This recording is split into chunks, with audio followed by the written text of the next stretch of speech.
सिंह के ऊपर पूर्व विधायक सुरेंद्र बहादुर सिंह ने लगाया जमीन हड़पने का आरोप।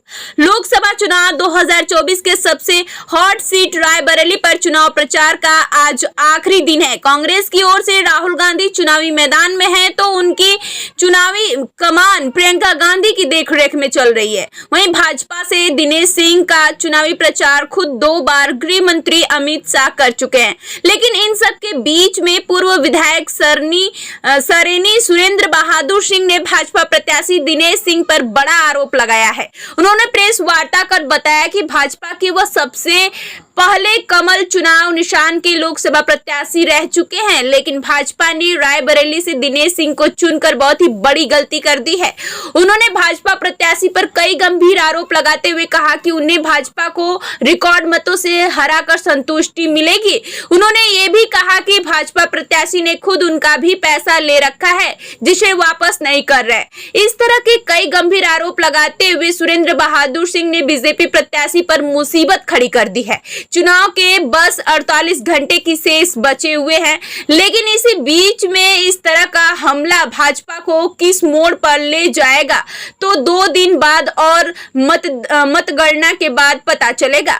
स्टार न्यूज़ प्लस के लिए उत्तर प्रदेश के रायबरेली से अंतिम सिंह चौहान की रिपोर्ट। प्रत्याशी के कारण, उसके रिकॉर्ड के कारण, उसके चरित्र के कारण, उसकी लूटमार नीति के कारण, उसकी आपसी ठाकुरों को लड़ाने के कारण, जमीन कब्जा करने के कारण, अपराधियों पर मतलब बिना अपराध के मुकदमा लिखवाने के खिलाफ पुलिस और प्रशासन सब उसके माफिक कहने पर काम कर रही है।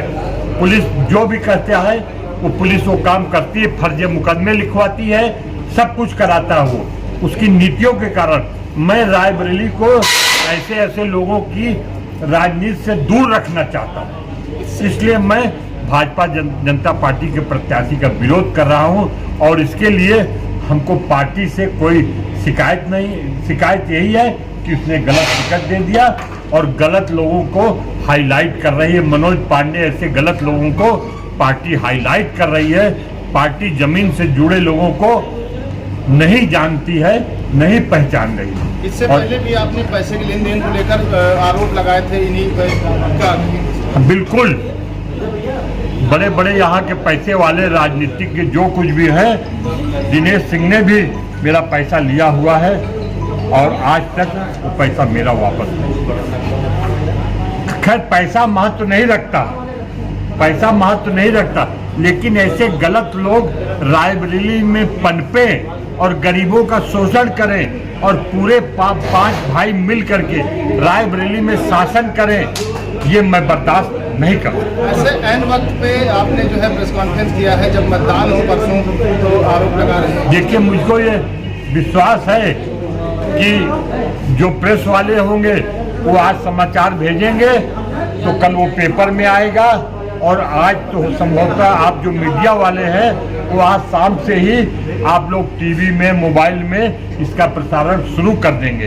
वोट देने के लिए ये 24 घंटे बहुत हैं, निर्णय लेने के लिए ये 24 घंटे बहुत हैं और इसी हमारे अगर प्रेस कॉन्फ्रेंस से, हमारे मीडिया प्रचार से अगर ये जिले में पहुंच जाएगा तो कम से कम इनके 1 लाख वोट इनके कम हो जाए। मैं रिकॉर्ड हार चाहता हूं कि रायबरेली से आज तक जिस प्रत्याशी की 2 नंबर में जो प्रत्याशी रहा हो उसका रिकॉर्ड हार अब की हो, दिनेश सिंह का रिकॉर्ड हार।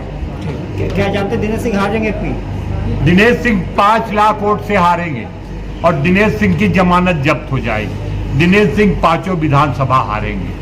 अब न कोई हेमा मालिनी उनको बचा सकती है, न मनोज पांडे बचा सकते हैं और न अमित शाह बचा सकते हैं।